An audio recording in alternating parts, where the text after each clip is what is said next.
Cinta adalah perasaan yang begitu besar dan bermakna buat kita semua di dunia ini.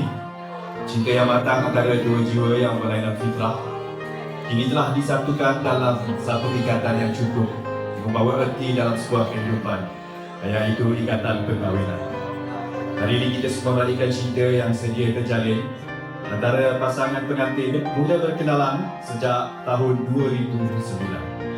Kemudian mereka saling bertukar cerita dan jenaka yang akhirnya membibitkan rasa cinta dan sayang. Setelah berkenan dengan ketulusan hati budi masing-masing, pasangan ini telah mengukuhkan lagi hubungan mereka dengan ikatan pertunangan yang diadakan pada 10 Mac 2024. Dan tarikh keramat 14 Disember 2024 pastinya akan terus kekal terpahat kemas dalam ingatan sepanjang zaman apabila dua jiwa ini disatukan sebagai pasangan suami dan isteri dalam majlis pernikahan yang turut dihadiri oleh sekalian keluarga dan para kenalan.